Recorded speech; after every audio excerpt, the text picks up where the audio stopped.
Bueno, siguiendo con la explicación de la propiedad coligativa, en su parte de la presión de vapor podemos observar en el siguiente problema que dice lo siguiente: se disuelven 25 gramos de glucosa, azúcar, en 300 mililitros de agua a 21 grados centígrados. Calcular la presión de vapor de la solución resultante. Nos piden hallar la presión de vapor de la solución resultante, considerando la cantidad de soluto que se va a disolver en agua, que es el solvente puro. La presión de vapor del solvente puro pues nos la dan a esa temperatura. La presión de vapor del solvente puro, que está en una tabla, es 18,65 milímetros de mercurio. Esa es la presión de vapor del solvente puro sin haberse mezclado con ningún tipo de soluto. Se supone que al mezclar el soluto en el solvente, la presión de vapor de la solución debe disminuir. Lo podemos hacer con el solvente y lo podemos hacer con el soluto. Si lo hacemos con el soluto, la variación es pequeña. Si lo hacemos con respecto al solvente, la variación es mayor. Vamos a hacerlo con respecto al soluto para ver cuál es el comportamiento de la solución cuando se altera la presión de vapor del solvente. Entonces, con esos datos, sería bueno también manifestar que como la densidad del agua a temperatura ambiente es 1 gramo por mililitro, pues 300 mililitros de agua tendrán la masa de 300 gramos de agua. Eso hay que tenerlo. Y el problema nos da la masa molecular gramo del soluto y nos da la masa molecular gramo del solvente. Entonces podemos establecer, para desarrollar el problema, vamos a hacerlo por partes. La primera parte sería hallar los moles de soluto y los moles del solvente. Ya nosotros en tratamientos previos con la solución, ya nosotros vimos en la molaridad, que el número de moles de soluto es igual a los gramos de soluto sobre masa molecular gramo del soluto. Sustituimos, el soluto son 25 gramos, que nos da el problema, y la masa del soluto nos da el problema, son 180 gramos. Aquí lo tenemos y aquí lo sustituimos.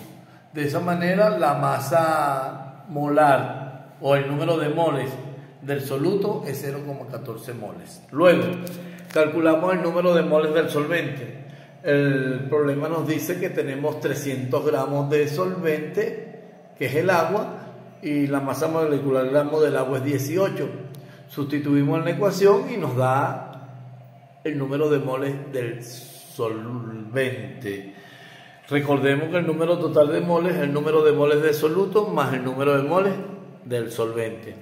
Una vez obtenido el número de moles de soluto y de solvente, procedemos a calcular los moles de la solución. El número total de moles, que son los moles de la solución, son el número de moles de soluto más solvente. Aquí los tenemos. Ese es el número total de moles. Ya con el número total de moles, por experiencias anteriores, nosotros podemos hallar la fracción molar tanto del soluto como del solvente. Como le dije anteriormente, vamos a hacer el comportamiento con respecto al soluto. Quien lo quiera hacer con respecto al solvente puede hacerlo. Y entonces ahí tenemos la fracción molar del soluto. Número de moles del soluto sobre el número de moles totales. El número de moles del soluto, que ya nosotros lo calculamos anteriormente, es 0,14 sobre el número total de moles, 16,80. Ahí nos da la fracción molar del soluto, 0,083. Es el número de moles del soluto. Ya nosotros tenemos el número de moles del soluto, tenemos la presión de vapor del solvente puro. Hay una ley llamada la ley de Raoult que dice que la presión de vapor de un solvente puro va a ser igual a la presión de vapor de de la solución, va a ser igual a la presión de vapor de la solución por la fracción molar del soluto o del solvente. Y esta debe disminuir, dice la ley de Raoult. Es decir, que cuando nosotros agregamos el soluto o el solvente, la presión de vapor debe disminuir. Nosotros tenemos la ecuación que explica la ley de Raoult. Presión de vapor de la solución es igual a la presión de vapor de del solvente puro, que es P sub 0, por la fracción molar del soluto. Multiplicamos y eso me da ese valor. La presión de vapor de la solución es 0,083. 154 milímetros. Vean todo lo que disminuyó al agregar el soluto. Ya obtenido la presión de vapor de la solución, procedemos a restarle, a hacer la variación de la solución. La variación, que sería, si el solvente era 18,65, le restamos la fracción molar de la solución, y eso vean todo lo que disminuyó. Quedó la variación en 18,50 milímetros de mercurio.